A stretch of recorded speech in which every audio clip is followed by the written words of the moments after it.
You are listening to the IFH Podcast Network. For more amazing filmmaking and screenwriting podcasts, just go to ifhpodcastnetwork.com. Anything else? I actually, went on like a mini rant yesterday on Twitter about this, is that I just want people to be aware that, there's so many people that want to create, and everyone just sits there and no one really moves. It's like, oh, I really want to do this. Oh, I really want to do that. Well, what's stopping you?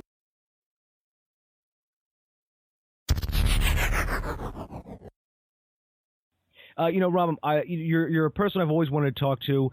You and I actually met a couple years ago, even before I started the podcast, even before I started, my journey in filmmaking, because we actually met when I believe you were a manager. I think what is it, PWA? TWA, yeah, TWA in Voorhees, New Jersey, right? What was the one in Pottstown, PA? PWF. PWF, that was it. Yes, that was the one. We actually met there first, and we all those years ago. That was myself and Steve Carino that owned that company. Yeah, well, that was a great. I remember the first show I ever met you at was Masato Tanaka and Shinji Otani versus I think Carino and C.W. Anderson. That was an amazing show, by the way. Oh, okay, great. Yeah, Fast Energy. Yeah, we actually met briefly after the show, and so. I doubt you remember me all the way back then, but then, now here, fast forward, 10, 12, 14 years, here we are. Yeah, it's been a long time for sure. I think it's been 14 years, to be honest, because I'm 16 years now in being involved with pro wrestling. So that was probably 2003, I'm going to guess, ish, somewhere in that area. I'd have to look back at it, but it's probably been around that time. So yeah, it's been, for myself, in wrestling, it's been a crazy long time. I've seen and done lots of stuff, so it's been very, very crazy. Yeah, and, I wanted to just bring that up because I very rarely do I actually have ever met anybody who's on the podcast. Usually it's, people from all over the world, and it's just funny, though, that because now you're like I'm 117 episodes deep, and you're like the third or fourth person I've had on who I've actually met in real life. That's great, though. You're actually, podcasting is really, I don't know. I feel like it's a flooded market, but it's a very lost art because so many people go on and I don't know if they really put together the best show, but I feel like you're trying to bring positivity to a lot of filmmaking and stuff too, which is great because, now with everyone having cameras, anybody can really make anything, you know what I mean? And I think that there needs to be some sort of motive for people to want to go out and actually make movies and put forth positive effort. You know what I mean? There's so much that can be done out there. It's insane. Yeah, and one thing I always tell people is, there's I think it's 500,000 or something like of podcasts on YouTube, not YouTube, iTunes, and out of all of them, the number. They usually stop at I think 7 episodes or 5 episodes, and they usually stop. So there's a ton of podcasts. Some are just they're artifacts now or legacy, and they there's nowhere they just sort of given up. And other podcasts have just kept going on, and that's. I've always wanted to dig deeper into why, and one of the reasons why I've done podcasts in the past that we've had to quit, and reason is time and logistics. So whenever I'm telling people about podcasting and putting them together with, especially with friends, to make sure that everyone's into it because, you don't want to be sitting there, everyone in the same room, you've driven like half an hour to an hour, and then you're like, man, where the hell is Dave at? He was supposed to be here, half an hour ago. And it's a lot like filmmaking, Rob, it's you want to have people that you can depend on if you're going to take it seriously. Yeah, I've had several ventures in podcasting. Myself and Steve Carino, who we just talked about, we did the Extreme Odd Couple podcast, and that was really successful. But what happened is that Steve moved to North Carolina, so I was more of a fan of being able to podcast with someone in the same room more than just via telephone, or via Skype or whatever. And it just kind of fell apart, where I don't know, I feel like what made the Extreme Odd Couple podcast successful was that we both were kind of grumpy, and he had gotten married and had a new son, and he just wasn't miserable. And to be honest, I wasn't miserable. So it just kind of like lost some magic. We kind of like lost things to talk about because our interests really aren't the same. While we both were involved with pro wrestling, that's kind of where it stops. He likes baseball. I really don't. I like horror movies. He has no interest in that whatsoever. The comedies that I like, he really doesn't like. We both, have interest in stand-up comedy, but that's kind of where it stops. And then other ventures that I had, I was involved with Monster Mania Radio, and that became a time issue, just like you had said. And then I've had other opportunities with people, and they just kind of flake out, And I know that I tried to do one on my own, and I really tried to make it more of a 45-minute sketch show with characters and stuff. It was really a bizarre kind of thing. That was my last venture, and I was like, why am I doing this to podcast, and why am I not doing this on video instead? That kind of brought me to where I am at now, where I'm kind of trying to do that. But podcasting really is it's tough for dedication, and I do agree that I think that they said originally that the average podcast gets like 7 listeners. So if you're doing more than 7 listeners, you're doing great. And it's very, it hurts you, it bruises your ego. You put forth this effort to make this great podcast, and you get like 6 listeners. You're just like, what am I doing wrong? And it's not that you're doing anything wrong. It's just that there's an array of, material that's out there, and everyone, because of the fact that you can actually podcast on your phone now, there's so much variety that's out there, and everybody's doing it. It's crazy. Yeah, very, very true. That was something a couple episodes ago I had on Paul Petito, and Paul is a college professor, and he was saying the same thing. He goes, all my students always ask me, how the hell do you stand out? How do you go onto iTunes? How do you get that? And I said, I've had so many people on the show, and they each have their own method of how they went about doing it. And some use aggregators, some basically just use the concept to sell it because it was so outlandish, and they knew going in that this was an outlandish concept and that people were just going to talk about it. And to doing podcasting now, where I didn't even know how many podcasts were out there. And, now that, people sort of come to me and they ask me about, starting a podcast, 'cause I've been doing this for about 2 years now. And they say, what mic should we get? What board should we get? And that's why I'm writing this whole, because there's all these articles I'm writing and they're all free. And I just go into the basics, because I don't want to, I think if anyone's out there, who's thinking about starting a podcast, I don't want them to rush out and buy all the really expensive microphones. And you know what I mean? Like, I think that there should be a sort of a litmus test where you test it out for 10 or so episodes. And if you like it and you have the funds, go out and buy all the expensive stuff. But if if you're just going to start, you might as well just use the basic stuff and just see if you like it, if you know what I mean, Rob. Yeah, I do know what you mean. I feel that what happens a lot of times is we live in an immediate society where we need to have results immediately. We need to know things immediately, and no one really wants to work for it. So, I actually also have done the same thing where I wrote notes on Facebook that said, here's how you start a podcast. And it's very, very simple. You get yourself a microphone, you get yourself Audacity, and you sign up for a hosting site, whether it's, Blog Talk or whoever. It's really simple. And you just learn how to edit your podcast and go from there. But I also feel that people need to do their homework. And I think that that's what, when you're successful, I feel like you're an example of someone that's done their homework and didn't rush into it. When you're not successful, most times it's because you didn't do your homework. You asked a lot of questions to the wrong people, or you maybe just took the cheap way out. And sometimes you just can't do that. Sometimes you have to put forth effort. I know that, I just started on YouTube, for example. We've always had stuff on YouTube, but I started dedicating time to that.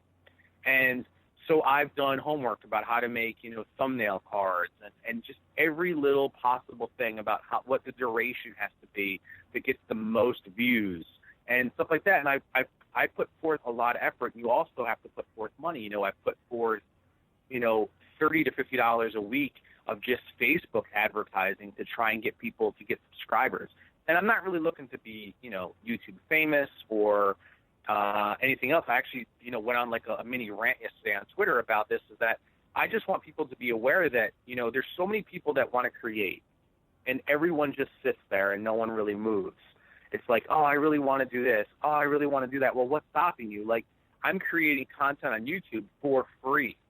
Like I'm not monetizing it because I really don't have much of an audience yet. So what's the purpose on monetizing it? And some people say, well, you know, it's got to be worth something. But in the beginning, I feel like I just want to share. I just want to create, you know. And so that's kind of the concept of trying to learn what you want to do and then kind of starting out from scratch and going forward. And I'm not young, you know, I'm 45, so I definitely don't think I'm the right demographic for a creator on YouTube. You know, most of the creators are, you know, late teens, early 20s. That seems to be the demographic of viewers also.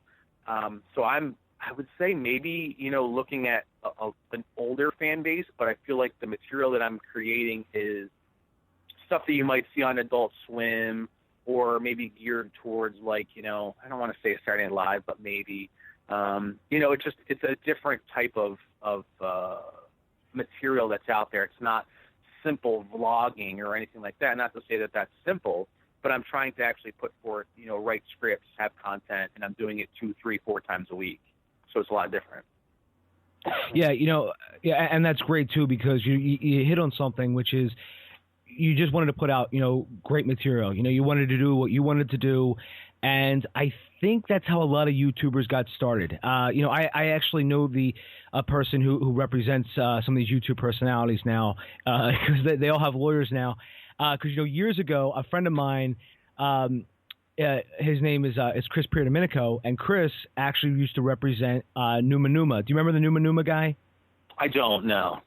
Okay, so like well, I said, he was. I never watched YouTube, like, and I think I had the same perception that I feel like a lot of people have. And what I found is that not to change the subject, but what I found is that most people associate YouTube with young audiences, music videos, and just people complaining on YouTube or doing dumb things. And there's really a whole wide, I mean, for every 1 minute, from what I understand, every 1 minute, there's 48 hours of new content added every minute to YouTube. And it's mind-blowing how much stuff is out there. And not to say that, you know, like they have the deep, dark web, but there's actually a deep, dark YouTube where, you know, when you start to chase that rabbit down the rabbit hole, and you're, you know, clicking for this and clicking through that, and all of a sudden you're just like, what did I just watch? There's so much variety that's out there. It's crazy. And I feel like, for me, I'm excited about it because I've seen so much creativity that, I mean, of course, there is the stuff that I just described, like the people complaining and doing dumb stuff, but it gets views. And I'm not just particularly looking for views for ha-has. I'm looking for views to build a brand so that when I do turn around and make my next film, that there's a built-in audience there that I can capitalize on. Yeah, you know, and that's a very good point too, because excuse me, I thought about that too. Even with this podcast, you know, at least there is a fan base. If you ever did want to turn around and crowdfund something, there is at least a fan base who knows who you are. Because again, you know, I always tell people this, you know, crowdfunding is sales, and sales are all about relationships.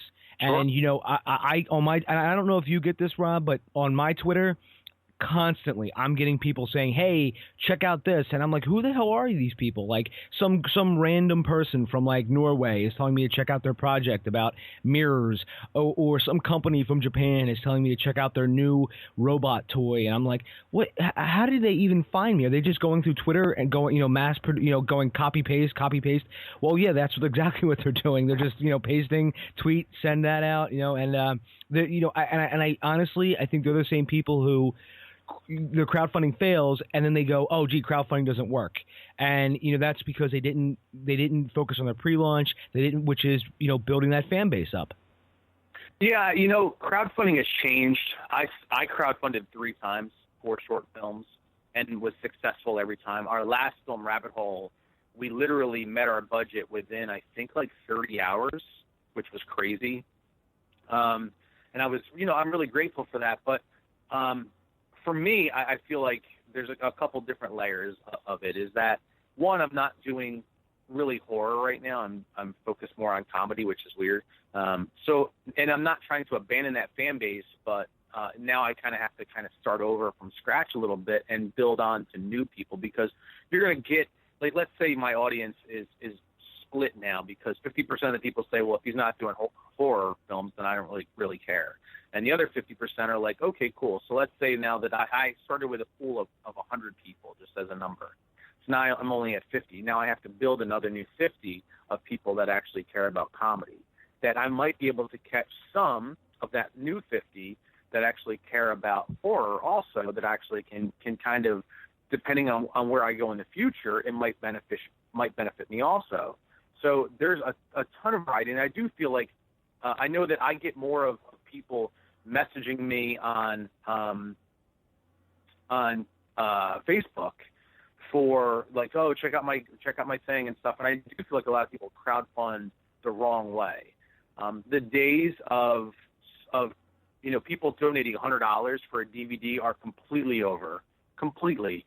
If you don't have your base perk, you should have a $1 perk, a $5 perk, a $25 perk, or 25 is usually the average for a DVD. And you can do 10 for a digital download, and then you can work your way up and stuff. But people have to be the big problem with crowdfunding now, since we were talking about it, is that people don't finish. People don't come through at the end. So there's so many crowdfunding projects that are out there that who do you trust? And that's the hard thing, is like, I feel like I have a proven track record, so it's a little bit easier if I was to say like, hey, I want to crowdfund for $10,000 for this movie. I think I could probably get $10,000 for it because you need, first of all, you need to have a slick, if you're making a movie, you need to have a really slick trailer. And I've said this for years. The trailer that you're going to put together for your pitch trailer is going to be an example of what the finished product is going to look like. So if you don't have something that looks good, if you shot it, if it looks shoddy, if it's not lit well, if the sound doesn't sound well, if there's no thought put into it, if you're just putting the camera on you and you're talking, it's not going to work.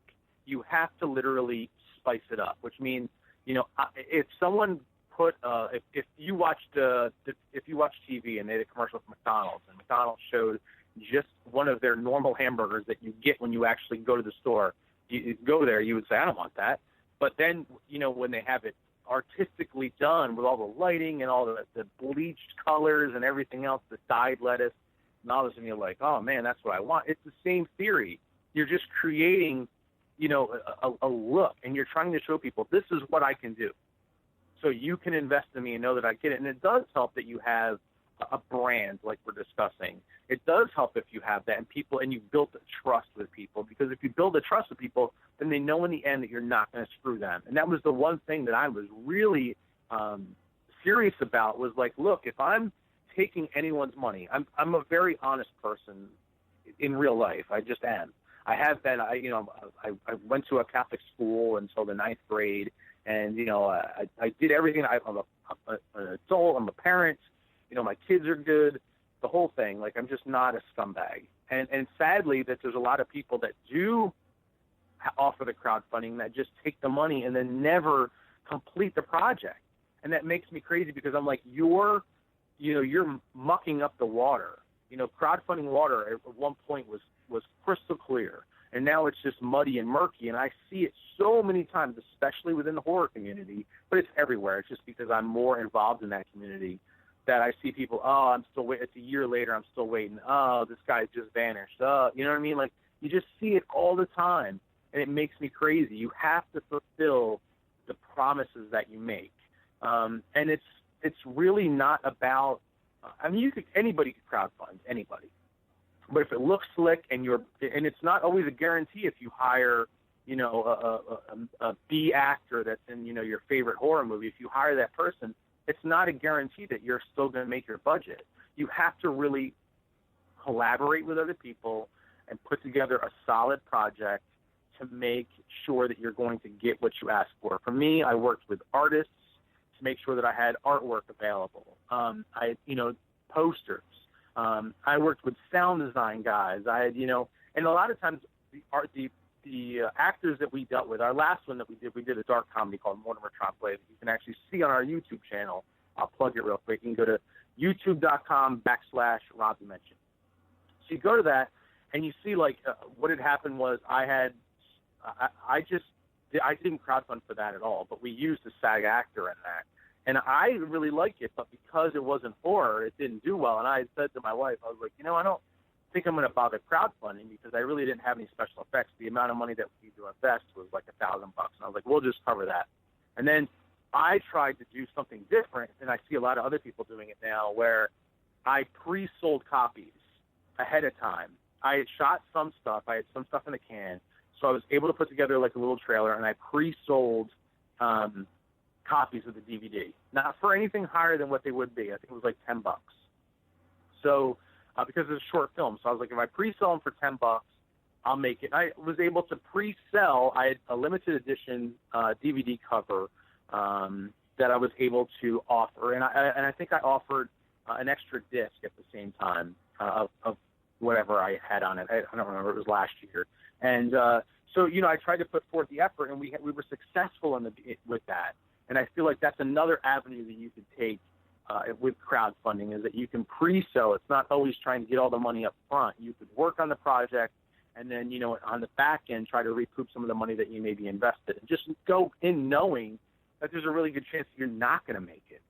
But in order to create, sometimes you have to invest in yourself. And I'm a big advocate of that. If you don't invest in yourself, why would anyone else? That's probably the best saying that I think I've heard in quite a while.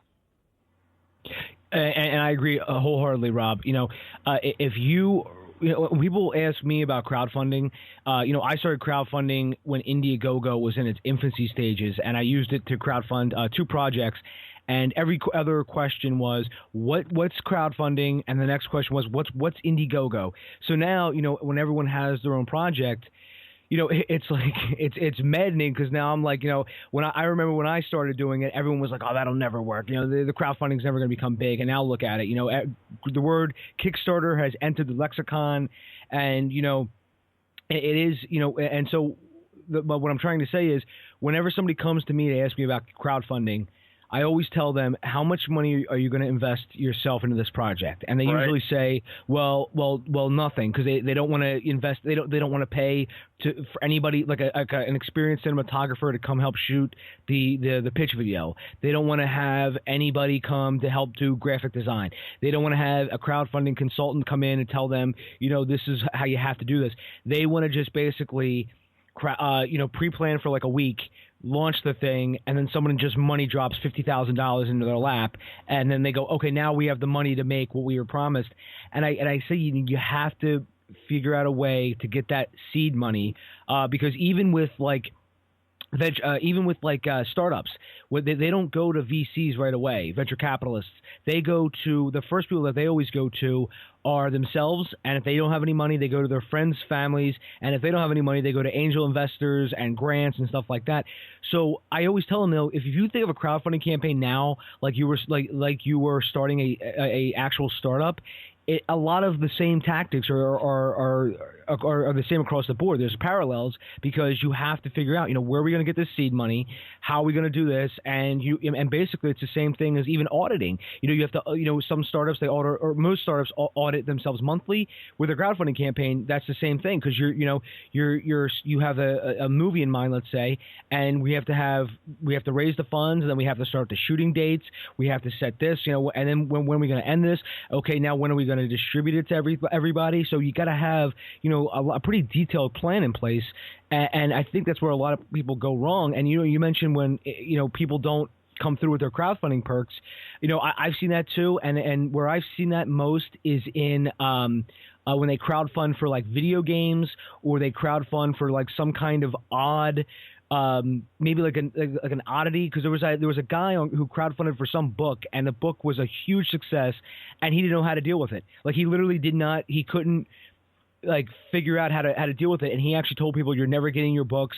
I can't deal with how to get all these orders made. I mean, it was just, it's a shame, because some of that stuff is bloggers pick that up, journalists pick that up, and it makes like you said, it muddies the waters of crowdfunding for everybody. Yeah, and I feel like if you're going to crowdfund for a film, you need to think about the filming and then the post. So after you're done your movie, what are you going to do? And what makes me crazy, when someone crowdfunds and to finish the movie, and then they crowdfund again to complete the film. That makes me crazy. Like, that just proves that you are a poor planner. You have to, if you're going to crowdfund for the total in the beginning. Just make it simple. This is what I need, and if you're going to lay out a game plan, this is what I need. Let's say you're going to make a short film, and you need $5,000, okay, to create this film. Now you also have to play and say, okay, well, I need X amount of dollars for the DVD. I need X amount of dollars for the person that's creating the DVD. I need X amount of dollars for the artist that's creating the cover for the DVD and the supplies. I need X amount of dollars to enter this film into film festivals. I need X amount of dollars to make the T-shirts that I promised. You need to make sure that you completely write out a detailed list of everything that you need so you don't have to go back to that well, because nothing is worse than saying, hey, guys, I know that I asked for this amount, but now I need to ask for a little bit more, because it makes you look incompetent. And it's the truth. It really does. It's very unprofessional. And no one wants to give money to someone that's unprofessional. They just don't. It's very, very it's a flooded market for crowdfunding. So you really have to have your shit together, to be honest. And if you don't, you're not going to succeed. And I see so many people try and fail. And they'll complain about how no one supports anybody and blah, blah, blah. And it's like, look, man, you're missing the point. Look at what you've done compared to what other people do. And I'll talk about another thing, is that people get really mad when someone like Rob Zombie crowdfunds. And the bottom line is this: the same person that's going to crowdfund to mine is probably not going to crowdfund to Rob Zombie. Rob Zombie crowdfunding, he has his built-in audience. He's smart. He's using that money. And if the fans want to invest that money, who are we to tell people how to spend their money? That makes me crazy. If Rob Zombie wants to crowdfund, let him crowdfund. Let him use that platform to make the movie that he wants for the people that want to see it. Because he's not making that movie if those people don't want to see it. That's what he's doing it for. The same reason that you are. Sure, it was crowdfunding designed for the little guy? Absolutely. But if he has the capability to reach out to his fans and his fans want to pay for it, then let him do it. If anything, it's only going to draw more attention to crowdfunding. There's a positive to that. It's going to draw more attention to crowdfunding and successful crowdfunding. Oh, did you hear about Rob Zombie? Oh, yeah, his new movie, 31. I didn't hear about that. Oh, yeah, you raised money through the fans. Oh, really? How did he do that? You know what I mean? Like, that's kind of how communication starts. It's that people on the lower level get so mad when someone like him uses that, instead of saying, like, hey, let me see what he's doing so I can capitalize on that and I can duplicate what he's doing on a smaller level and generate the money that I need. I can make a slick trailer. I can talk to artists. There's comic book artists everywhere. Just go to your local comic book shop. Hey, is there any local artists around here? Yeah, well, and then talk to them. Chances are they're starving just like you are. And if you say, hey, look, I want to do like some art for this thing. Oh, okay, cool. It might cost you $100. So now it's $100 out of your pocket to invest to make it look a little bit cleaner. You know what I mean? Like, there's so many things you can do to add to your project that can make it look as fancy as Rob Zombie's. It's not like, sure, he has money in his pocket to be able to put it forth, but if you're trying to raise $10,000 for a film, you can raise $10,000 for a film by making a solid effort and making it look good and making it look like it's worth $10,000. It's just that when you want to raise $10,000 and you gather your friends and have no lighting and have shitty sound and you film it on your phone, your crowdfunding video, no one's going to donate because it sucks. It's the point. That's the God's honest truth. And I see it all the time. People say, well, hey, share my project. And I'll just go, it looks terrible, man. Like, you didn't put forth any effort. And they go, yeah, but we just need money to get started. Well, then maybe you need to make smaller projects to build a portfolio so that you can then go on to the next project. You could use YouTube to capitalize on that, where you could make a 3-minute short film with some of your friends and have lighting and learn about that. And you could put that online, and maybe that gets 3,000 views. Then you could be like, oh, that worked out pretty good. Let's do another one, and let's do another one, and really not invest much. And then all of a sudden you can turn around in a year's time and you can say, hey, look, this is what I've done. Now this is what I want to do. And people will be like, oh, yeah, I saw that. That was really good. It's just baby steps. It's not like instant gratification. You're just not going to be able to not be a filmmaker and then say, oh, I want to make a movie now today. It doesn't happen that way. It's a gradual process. If you are a filmmaker and you're taking the cheap way out, don't always be mad when you don't meet your goals, because you're not always going to meet your goals. Sometimes you have to say, well, I wanted 5,000, they gave me 3. So now what can I do for 3,000? Instead of being like, oh, well, I blame Rob Zombie. Well, you can't just blame Rob Zombie. There's a million factors that are going to fall into it. So, you kind of have to take some responsibility on yourself. A lot of people don't want to do that. So I know I went off on a rant, but it's just the truth. No, Rob, it's okay. I actually, it happens on this podcast. So I bring out the rants in people. So if you listen to the other podcasts, I bring it out in people. I'm very, very passionate about, about maintaining integrity in any kind of genre that we're in. And, for me, the horror genre is very, very, it's important to me because I've grown up on horror films my entire life. And when I started, I've spoken about it a lot of times that I was depressed. And when I was really depressed, my life was falling apart. I wrote a movie and I made that movie. And I was fortunate where I had enough of an audience already built in because I had done things within the horror community where it wasn't really difficult to raise. I think I raised like $2,000 for No Clowning Around, which is also available on YouTube for free. And, I just wanted to make this movie that was kind of my life, like in essence, like it's all the images and stuff that are on there is like in some warped way, it's part of me. And then when I had success with that, I was like, oh, okay, well, let me try this other movie. I did Baggage. But I was fortunate where I had a guy that, had 25 years of cinematography experience, help me. I had a director, Jeremiah Kipp, who is fantastic. He was there to help me. I was able to be the actor, and we really didn't need a lot of actors as part of it because it's really a one story. We had a good special effects guy. We had lots of help. We were able to get a house, for free. Like everything that we were able to get, it just kind of fell into place. So a movie that would have cost me $25,000 because of the cinematography and all the bills and stuff that we would have had cost me like $4,000. So I was able to put forth this great movie, and sometimes you're going to fall into opportunities like that. And then with Rabbit Hole, I worked with another guy named Mike O'Mahony, and that was another film where it did really, really well because it's so bizarre and so weird. And again, we just kind of fell into the right people. So you kind of you have to have some sort of pride, and I do take a lot of pride in it. And now that I think that I'm kind of venturing towards comedy, I feel like I have a lot of pride in that too. That's why I'll never ever say, like, if you're shooting with me, you'll never hear me say that's good enough, because that's just not the mentality that you want to have. Oh, that's good enough. Well, that's pretty good. It's good enough for what I'm doing. Well, that should never be the case. It should be, is it good or is it not? Because if it's not good, then redo it. If it's good, then run with it. So, a lot of times I'll jump to YouTube because I know that I don't know how much time that we really have left. But so I started YouTube, and this has been like a year coming where I just kept saying like, I want to do it. I don't really know what to do. And finally I just was like, you know what? I was home by myself. I had the camera. I have all the sound equipment. I have everything else. I was like, let me just start filming stuff. So I started filming stuff on my own and putting together like 2, 3, 4 minute shorts. Like, not really short films, but really weird things. And I can draw okay, so I was able to do some special effects stuff. Like, because I'm influenced by a guy named Rob Schraub, who did like Scud. He did the Sarah Silverman program. He's the director of the new Lego movie that's coming out, Lego Movie 2. And a lot of people don't know who he is.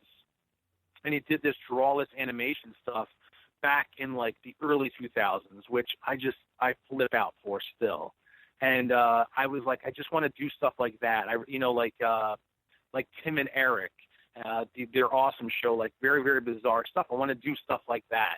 So that's kind of like where I started out at. And now, it's kind of warped into more stuff where I do some stuff, which you would typically see on YouTube, or like taste tests or food challenges. But at the same time, I'm making shorts, and different things.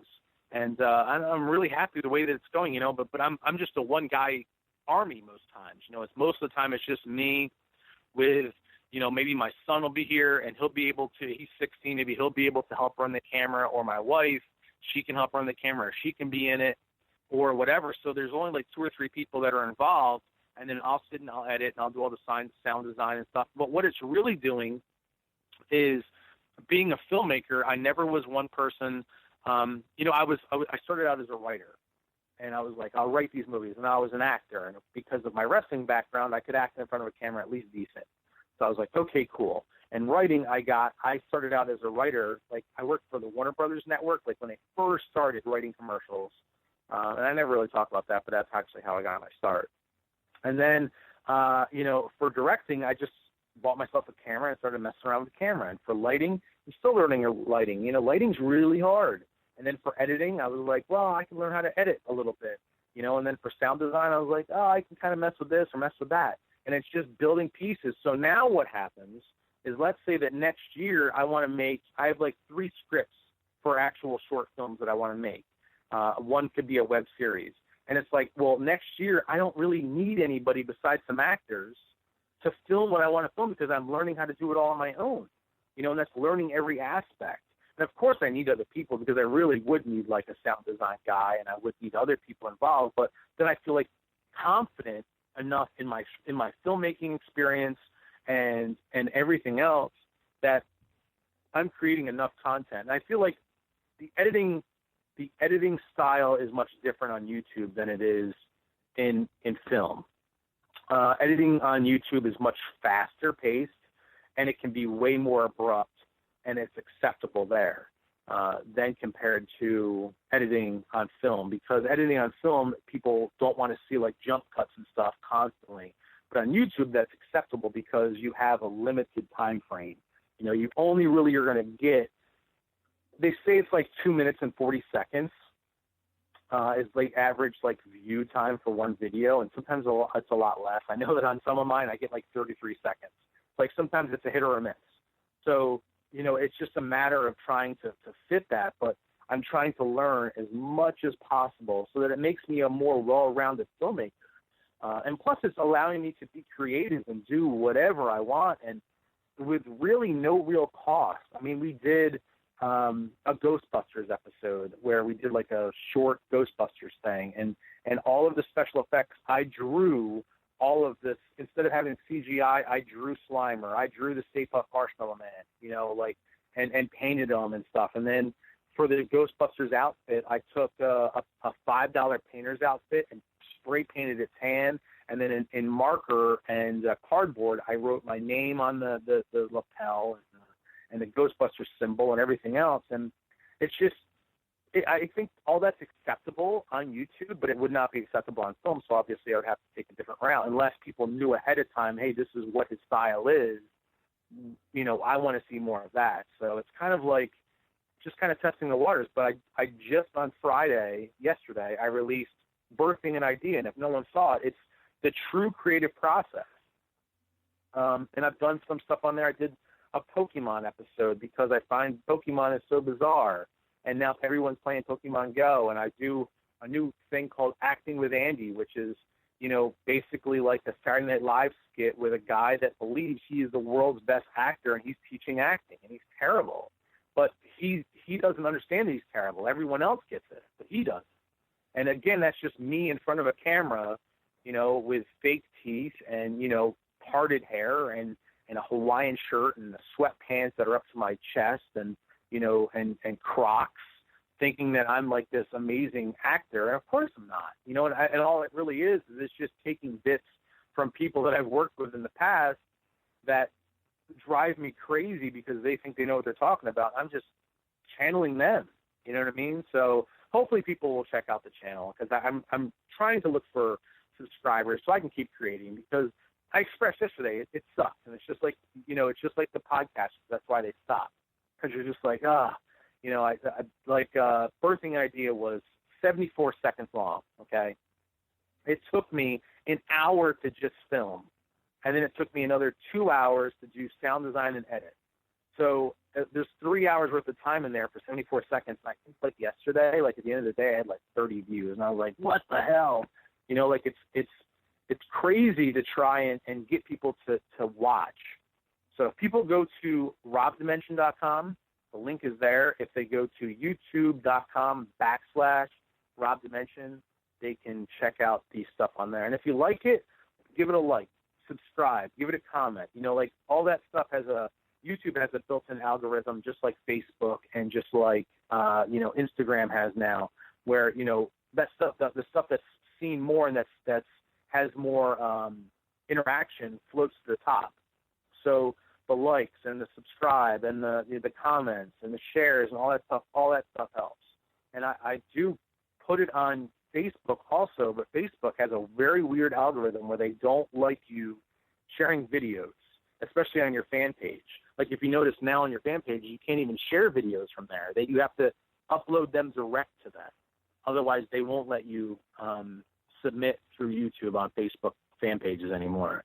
So it's and I've spent money. I've spent $50, $60 a week to try to get people to click on it, but it's tough, man. It's tough to get people to watch. So all I can do is stay, and I'm always on deadline, always against the deadline where I'm, I think I new content goes up every Wednesday and Friday. So on Wednesday this week will be a new Acting with Andy. With Friday will be a new Dimension Chat. So I'm already planning what I'm going to do, because I'm going to put up extra content on Monday and Tuesday probably. And then I have Wednesday for Acting with Andy, which I'll shoot on Monday. And then Friday I'll shoot on Wednesday. So I'm always trying to be ahead of time. Like today I'm going to shoot something for Monday, and then tomorrow I'm going to shoot something for Sunday. I'm trying to stay ahead of time. So it's tough. You know what I mean? Like if anyone's ever done film work and you're always on deadline, it's tough. It's tough to make sure. You can't be lazy. You can't sit around and say, I don't feel like doing it today. It's not going to work, so it's tough. And podcasting's tough, man. I just decided that it's just not for me anymore, like it's tough to constantly come up with guests, or tough to always have, something to talk about. And I do feel like it's flooded, but everything's flooded. Everybody's making something, because everything's accessible and easy to make now. Just quality is the hard thing. Yeah, very true. And, with the whole Facebook thing, I remember that whole, Facebook actually, I think they said something in their announcements where, because they're taking on YouTube head to head now. So they don't want anybody sharing any links from YouTube anymore. They've completely blacklisted YouTube. So that's what they want to do, is they want you to upload it. And, with everyone making stuff, it reminds me of a talk between Robert Rodriguez and Quentin Tarantino. And it was a panel interview, and somebody said, how do I make something now if the marketplace is just too crowded? And Robert Rodriguez, said, just keep plugging away. Yep. And he said, this and that. And Tarantino said, well, he goes, if you have something of quality, he goes, it doesn't matter how many people are in the pool, you will stand out. He said, trust me, he goes, I've seen it before, and it will always be that way, where something of quality will end up becoming, the top, it will rise to the top. And honestly, I've seen that too in viral videos. I've seen people who've made one viral video and they try to do it again and they can't do it. They still have a lot of subscribers. They have like a couple 100,000 subscribers, but their views though always aren't the same as that one viral video. And even the number one YouTuber in the world, I've noticed a trend with his videos as well, which is PewDiePie. I noticed a trend with his videos, how whenever he does an anthology of playing a game and commenting over it, the first episode always has the most, and then the second episode, and literally it goes in order, and you can actually look at the views as it goes down and down and down. So it's just it's sort of this things that I'm trying to pull out. You know what I mean, like of analytics and truisms and stuff that seem to be true across the board. And Rob, I know we're running out of time, but just in closing, I wanted to ask one final question to you, Rob, and that is, sure. If there was any advice you could give to anybody who wants to make films, let's just say, there's somebody out there right now who's listening who wants to make a movie. They don't have, a lot, contacts, and they don't have an idea yet, but they want to make a movie. They just don't know what to do. What advice would you give that person? My advice would be to just do it. If you sit and you're always coming up with an excuse, you'll never do it. there has to be a moment where you just snap out of it and you go, today's the day. I'm going to do it. And you write down an idea and you film something and you do it. And if you're looking for connections, I tell people this all the time because people will say like, oh, I really want to break into movies. Well, you're on Facebook. Everybody's on Facebook. Facebook is, people are always looking for zombie extras, as an example. Looking for zombie extras this weekend. Why are you not there? So you should be there. You should be there talking to people, making contacts, starting out small, saying, hey, don't expect to get paid. Just go because you want to go. You know, not everything has to be about money. Sure, it would be great if you could get paid, but you're not going to because you have no experience. You just have to start doing it. I don't like procrastinators. I don't like lazy. Laziness bothers me so bad because I've worked, you know, and collaborated with people that are they're just not go-getters. They just have a million ideas and all they do is sit and talk about it. And I'm not that guy. I've always been someone that I don't need anyone else. And it sucks to say that because I've just been burnt so many times where you're just like, you know, oh, what's going on? Oh, I can't make it today. You know, I had something else to do. And people just aren't committed. And then once you're doing it again, then they want back in it. And you're just like, no, buddy, you had your chance. You know, like I don't need you. I'm good. So you have to learn to first of all, be around positive people. That's number one. If you're around people that are always going to find an excuse for you not to make it, you're not going to make it. You have to be positive and in turn have to have positive people around you. And sadly, your inner circle is going to be very small because the amount of people that are positive are very small because we live in a negative society and that's the truth. It is. And I encourage people all the time. Everyone has a cell phone, everybody. And if you have, like I have the iPhone 6. The iPhone 6 camera is super, super good. You know, make some sort of short. And iMovie it's free. I think if you download it on your phone, it's like $5. So there's no reason why you can't make and edit a movie, a short 2-minute movie on your phone. No reason. The only reason that you can't is because you don't want to. That's it. You can say you want to, but if you're not doing it, you don't want to. You can have lighting. You can go get lighting. I think that those aluminum lights that they have, like for construction sites or whatever, they're like $8. So if you can't invest like $20 to make a project, I don't know what to tell you. Then you're not cut out for it. You know, I can't tell you how much I lose on a weekly basis just trying to make little stuff. You have to invest. You know, and now for me, you know, I try to involve other people, and it's hit or miss. You're going to get some people that are going to be like, yeah, man, I really want to help. And then you realize they really don't. And you get other people that genuinely do want to help. But you have to drop off the people that are the yes man, you know, where they're like, yeah, they're the yeah, but people. Yeah, but. And if you're a yeah, but person, you're never going to make it. You have to be a yes, I'm going to make it kind of person. And that's the kind of people that I want to hang out with and I want to do projects with. And there's a lot of people out there you can collaborate with. Lots. People are always looking for people that are genuine and that want to make movies for no other reason but to just create. For me, it took me a long time to realize that I want to create. Like I said, I'm 45. I really didn't get started until I was like 37 years old. So it just hits you out of nowhere, you know. And I'm super happy with, you know. I look back at my work and I'm proud. You know, like there has to be a level of pride, and you can't just, like I said, never say it's good enough. Never say that. Just say, you know, if it's good, stick with it. If it's not good, then go back and redo it. You know, no one knows you're going to go back and redo it except for you. You know, when people are watching that movie or watching whatever, let's say that me and you are doing this podcast right now, and you just say, you know what, I really didn't like it, and we have to redo it again. No one's going to know it unless we say it. No one. Yeah. Except for us. So you have to be aggressive and you know, upholding your standards and pressing on and doing what you want to do. You know, life is too short, man. We get one life, and it's not long. You know, and we never know when it's going to stop. So I would like to see everybody, you know, be able to fulfill what they want to do. So, and that's it for me. But if you want to follow me, I'm at Rob Dimension on Twitter. Like I said, you can go to robdimension.com. You can go to youtube.com/Rob Dimension. You can follow me on there. I am on Facebook.